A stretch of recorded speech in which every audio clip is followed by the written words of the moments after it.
जो सिर्फ मेरी ज़ात के लिए नहीं है। ये एक ऐसा बिज़नेस है जिससे हम बहुत ही कम अरसे में लाखों पाकिस्तानियों को जो है वो इसके ज़रिए रोज़गार दे सकते हैं और लाखों पाकिस्तानी जो है वो इसके अंदर रोज़गार हासिल कर सकते हैं बहुत ही कम अरसे के दौरान। 8 कनाल की फार्मिंग रिवायती तौर पे पाकिस्तान के अंदर जो हो रही है वो अब हर किसी की बस की बात नहीं है। और ना तो इतनी ज़मीन है लोगों के पास, शहरों में तो वो आप कर ही नहीं सकते और ना आपके किसी के पास ये इतने वसाइल हैं। तो इस वजह से जो है वो एकड़ की फार्मिंग अब यहाँ पे इसलिए पॉसिबल है कि वहाँ पे भी हमने 700 800 हज़ार फ़िश ही डालनी होती है और यहाँ पे भी एक टैंक के अंदर हम 1000 से 1200 और 1500 तक फ़िश डाल सकते हैं। के जो टैंक्स हम बनाते हैं और वो जो हम इस्तेमाल करते हैं तो उसके अंदर GSM यानी ग्राम पर स्क्वायर मीटर वो बहुत ज़रूरी होता है कि आपके टैंक आपके PVC शीट का कितने ग्राम वज़न है 1 स्क्वायर मीटर के अंदर। 1 kg फ़िश जो है वो आपकी 80 से 100 रुपये में तैयार होगी। जो हमारी रिवायती फ़िशेज़ हैं वो रिवायती फ़िश फार्मिंग में था कि जी जिसके अंदर आप चाहे भी तो आप साल में 2 प्रोडक्शन नहीं ले सकते, आप चाहे भी तो नहीं ले सकते। यहाँ पे वो सिलसिला नहीं है, यहाँ पे आप जो है पूरा साल फार्मिंग कर सकते हैं। अस्सलामु अलैकुम। वालेकुम सलाम। सर कैसे हैं आप? बस अल्लाह का फजल है जी, बिल्कुल। आप सुनाएं।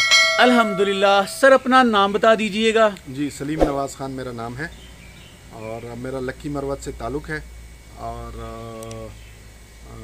बिज़नेस माइंड है मेरा स्टार्ट से। एजुकेशन के बाद बिज़नेस और बिज़नेस के अंदर फिर हम अब ये बायोफ्लॉक के अंदर और इस टेक्नोलॉजी को हमने पाकिस्तान में सर बिजनेस की दुनिया में आपका एक बड़ा नाम है, तो इन तमाम बिजनेसेस में बायोफ्लॉक फिश फार्मिंग का ही इंतखाब क्यों किया? देखिए बायोफ्लॉक के अंदर मुझे ये लगता है कि ये एक ऐसा बिज़नेस है कि जो सिर्फ मेरी ज़ात तक महदूद नहीं है, जो सिर्फ मेरी ज़ात के लिए नहीं है।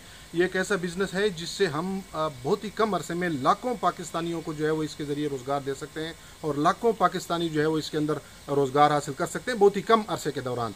तो इस वजह से हमने इसका इंतखाब किया कि ये चूँकि हमारे साथ रिलेटेड नहीं है, इसमें अंदर इंशाल्लाह पूरे पाकिस्तान में अगर हम इसके ऊपर काम करें तो लाखों लोग जो है वो इसके ज़रिए जो है वो रोज़गार हासिल कर सकते हैं। तो इस वजह से हमने इसको मुंतखब किया कि चलो इसके ज़रिए इंशाल्लाह हम यानी गवर्नमेंट की एक मदद कर सकते हैं कि जिस तरह वो गवर्नमेंट चाहती है कि भाई हम लाखों करोड़ों लोगों को रोज़गार दें, तो इसके अंदर हम अपना कंट्रीब्यूशन एज ए पाकिस्तानी करना चाहते हैं कि भाई अगर हमारी वजह से लोगों को मिलता है तो मोस्ट वेलकम इंशाल्लाह हम तैयार हैं। सर सादा सी बात है कि 1 एकड़ की जो मछली है छोटे से टैंक में ये कैसे समा सकती है और ये फार्मिंग कैसे की जाती है, ज़रा बताइएगा। तो 8 कनाल की फार्मिंग रिवायती तौर पे पाकिस्तान के अंदर जो हो रही है वो अब हर किसी की बस की बात नहीं है। और ना तो इतनी ज़मीन है लोगों के पास, शहरों में तो वो आप कर ही नहीं सकते और ना आपके किसी के पास ये इतने वसाइल हैं।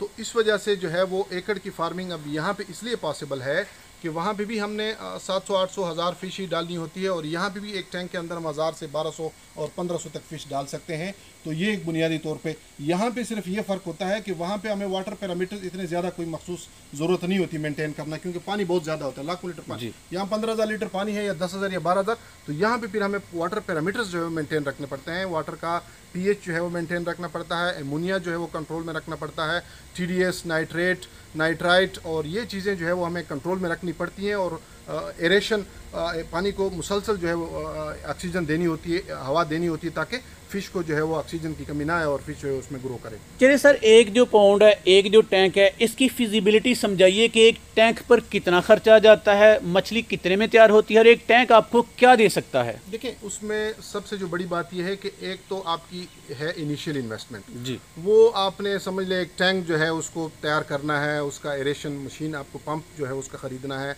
तो वो ओवरऑल जो है उसका खर्चा जो है वो तकरीबन कोई 70,000 से लेके और 1 लाख रुपए तक वो खर्चा है उसके अंदर एक टैंक का। उसके अंदर वो फिर यानी वो थोड़ा सा ज़रा वैरायटी का फ़र्क आ जाता है, वो मटेरियल का फ़र्क आ जाता है, तो इस वजह से ये इसका फ़र्क है। और ये एक ही दफ़ा करनी पड़ेगी? ये एक ही दफ़ा की इन्वेस्टमेंट है, ये बार बार इन्वेस्टमेंट नहीं है। इसके अंदर अगर आप अच्छी क्वालिटी में करेंगे तो फिर वो आपका जो है वो टैंक आपका 8-10 साल निकाल जाएगी। इसमें सबसे जो इनिशियल जो चीज़ है वो ये है कि जो खासकर जो हम इसमें PVC शीट के जो टैंक्स हम बनाते हैं और वो जो हम इस्तेमाल करते हैं तो उसके अंदर GSM यानी ग्राम पर स्क्वायर मीटर वो बहुत ज़रूरी होता है कि आपके टैंक आपके PVC शीट का कितने ग्राम वज़न है 1 स्क्वायर मीटर के अंदर, तो वो आपके टैंक की लाइफ को बढ़ा देती है।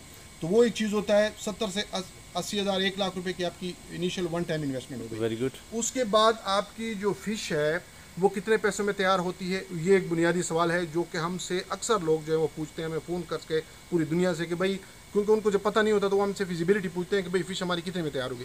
तो देखिए उसका सिंपल सा फार्मूला ये है कि आपकी एक फ़िश जो है एक फ़िश नहीं, आपकी 1 केजी फ़िश जो है, 1 केजी जी जी वो आपकी एक फ़िश भी हो सकती है, वो आपकी 2 फिशेज भी हो सकती है, और वो आपकी आधी फ़िश भी हो सकती है। ठीक। यानी 1 केजी फ़िश जो है वो आपकी 80 से 100 रुपये में तैयार होगी, जो हमारी रिवायती फ़िशेज हैं।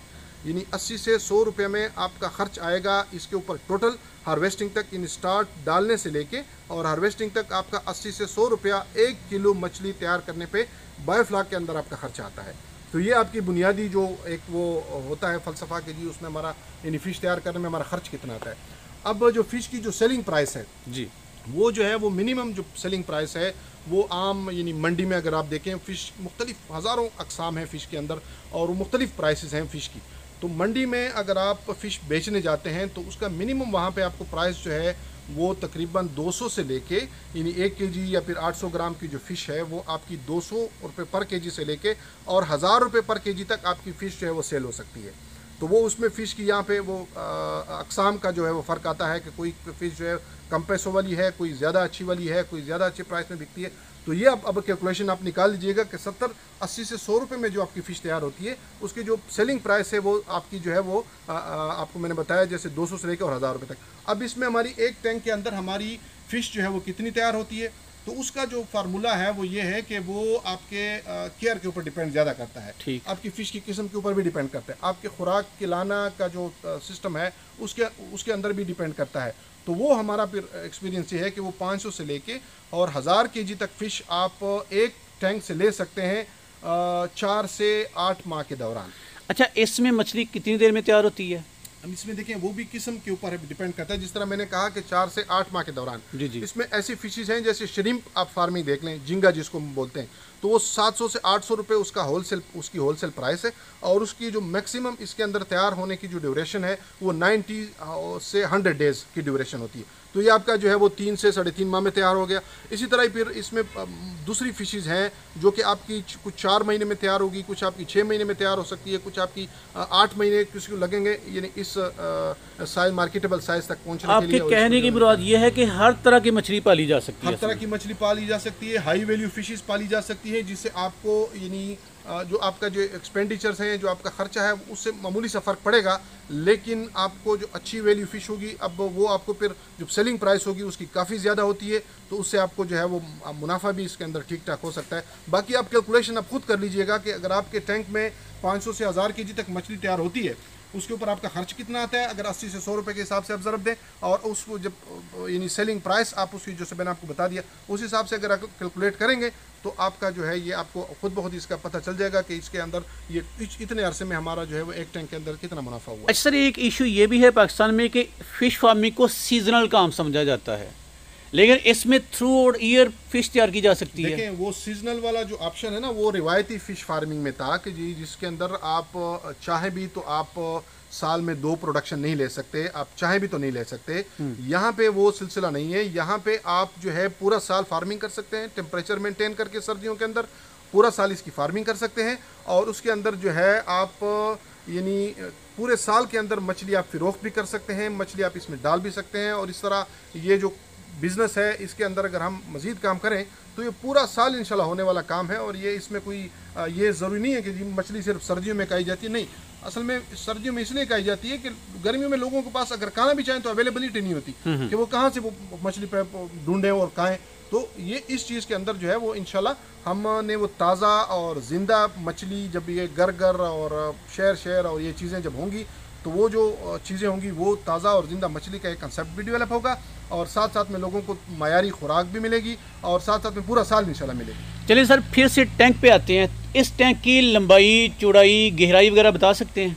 इसमें देखें, इसमें आप गहराई, चौड़ाई और लंबाई ये तो आप आपके ऊपर डिपेंड करते हैं कि आप क्या इसमें रखना चाहते हैं। लेकिन एक स्टैंडर्ड, एक इंटरनेशनल जो प्रोग्राम है कि जिसके अंदर जैसे ये हमारी फार्मिंग है इसके अंदर हमने पूरा जितना भी आप अगर वीडियो इसमें आप वीडियो करें और उसमें देखें, पूरा हमने एक प्रोफेशनल तरीके से और इंटरनेशनल स्टैंडर्ड के मुताबिक काम किया है।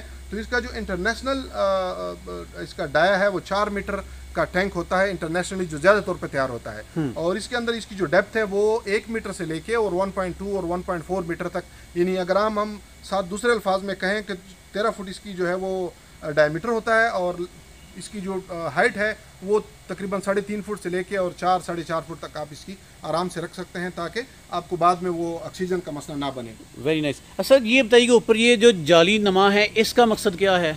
देखिए ये तो हमारी इसके अंदर चूंकि हमारी वो कन्वेंशनल जो पाकिस्तान में हमारी फिशेस आम तौर पे हो रही हैं, रहू, ग्रास, मोरी और कतला और सिल्वर, ये हमारे IMCB इसको बोलते हैं। तो ये फिशेस ऐसी होती हैं कि ये जंप लगाती हैं। ठीक। तो अगर ये जाली ना हो तो फिर ये जंप लगाती हैं और फिर फिशेस जो हैं वो सारी डेड होने का खतरा। इन नालियों का ऑब्जेक्टिव क्या है ये भी बता दीजिएगा। ये हमारा वो एरेशन सिस्टम है जी, कि जिसको हमने यानी जो हम उसको बोलते हैं कि इसको ऑक्सीजन देना, वो बाहर हमारी मोटरें लगी हुई हैं, उसके अंदर ये सारी अंडरग्राउंड जो है वो पाइपिंग आई हुई है।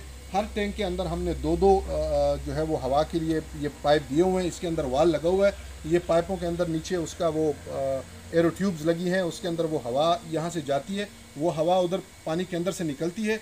तो जो 21% ऑक्सीजन होता है हवा के अंदर, वो पानी के अंदर, ये बड़ा सिंपल सा एक फलसफा है, कोई ये नहीं है। हमसे कभी कभार लोग पूछते हैं कि जी ऑक्सीजन सिलेंडर लगाना पड़ता है या कोई, नहीं, एक्सपेंसिव कुछ भी नहीं है। सादा सी हवा उधर से सक करती है मशीन, और यहाँ पे जो है वो पानी के अंदर उस हवा को निकाला जाता है, तो वो जो ऑक्सीजन होती है वो इसमें डिजॉल्व हो जाती है और बाकी जो गैसेज होती हैं बाहर आ जाती है। और ये जो पॉइंट है इसका ऑब्जेक्टिव क्या है? ये तो इसके अंदर जो है इसका फ्लाक मालूम करने के लिए कि भाई फ़िश के ये इस टैंक के अंदर हमारा इस टाइम यानी फ्लॉक कितना है, यानी जो बैक्टीरिया हमने इसके अंदर डेवलप किया है वो उसकी मिकदार कितनी है इसके अंदर, तो वो नापने के लिए ये एक आला होता है। ये एक आला है कि इसके अंदर जो है वो हम ये नापते हैं। 1000 ml का जार होता है, तो इसके अंदर ये फ्लॉक का हमें पता चलता है कि जी इसके अंदर हमारी फ्लॉक कितनी है और इसके अंदर जो है वो हमारा यानी बैक्टीरिया का काउंट कितना है। सर पानी में छोटे छोटे ज़र्रात नज़र आ रहे हैं, ये चीज़ क्या है? यही वो बैक्टीरिया है, यही वो जो इसको अंदर जो हम डेवलप करते हैं, वो जो फ्लाक जिसको हम बोलते हैं, तो वो इसके अंदर है और वो ये इसके अंदर डेवलप होता है और इसके अंदर फिर वो फिशेस को खाती भी है। ये पानी के पैरामीटर्स भी मेंटेन रखती है, पानी को साफ़ करने में ये मदद देती है और अमोनिया भी ये ख़त्म करती है और इस तरह पे। तो सर इनको क्या कोई स्पेशल फीड डाली जाती है? नहीं, फीड तो हम सिर्फ फ़िश के लिए डालते हैं। बाकी ये जो है इसके लिए हम मोलासिस या फिर गुड़ वगैरह इस्तेमाल करते हैं, ताकि ये कार्बन सोर्स हम ऐड करके तो वो उधर से अमोनिया कंज्यूम करता है और इस तरह फिर ये उसके अंदर काम करता है बायोफ्लाक के अंदर। और इस तरह एक खुराक जो है फ़िश की, वो हम इसके अंदर अगर बायोफ्लाक के अंदर कोशिश हमारी ये हो कि अच्छी क्वालिटी की खुराक डालें, तो उससे ये होगा कि हमारा जो ग्रोथ है वो हमें अच्छा मिलेगा और उसके अंदर जो है हमारा यानी ज़्यादा वो नहीं होगा, नुकसान नहीं होगा। डेफिनेटली सर, लोग सीखना चाहेंगे, आपसे रब्ता करना चाहेंगे, आपकी मुआवनत मुशावरत से ये बिज़नेस करना चाहेंगे, लोग आपसे रब्ता कैसे करें? देखिए उसके लिए तो आपको आप हमारा जो फ़ोन नंबर है उसको आप स्क्रीन पे उसको आप लेके भी आएंगे इंशाल्लाह डेफिनेटली। उसमें हम इसके अंदर जो है वो सारी फिजिबिलिटी आपको प्रोवाइड करते हैं। इसके अंदर हम आपको ट्रेनिंग्स देते हैं, इसके अंदर हम आपको मुकम्मल जो सेटअप है उसकी इंस्टॉलेशन हम आपको करके दे सकते हैं, टैंक प्रोवाइड कर सकते हैं, हम ऑक्सीजन मशीन्स, हम बाकी चीज़ें आपको प्रोवाइड कर सकते हैं, इसलिए ताकि आपको इन चीज़ों के लिए फ़ार ना होना पड़े और आप आराम से जो है इस चीज़ को जो है वो शुरू कर सकते हैं। क्योंकि पाकिस्तान के अंदर ये चीज़ अभी नहीं है, तो इस वजह से इन चीज़ों की अवेलेबिलिटी भी नहीं है, तो इसलिए हमने ये कोशिश की कि वो सारी चीज़ें भी प्रोवाइड करें ताकि लोग जो हैं वो इसको जल्द से जल्द इसको शुरू कर सकें और आसानी से शुरू कर सकें। सर इंतहाई ज़बरदस्त अंदाज में इंतहाई ज़बरदस्त गुफ्तगू फरमाई, जज़ाकुमुल्लाह खैरा, आपका बहुत बहुत शुक्रिया। मेहरबानी जी, मेहरबानी।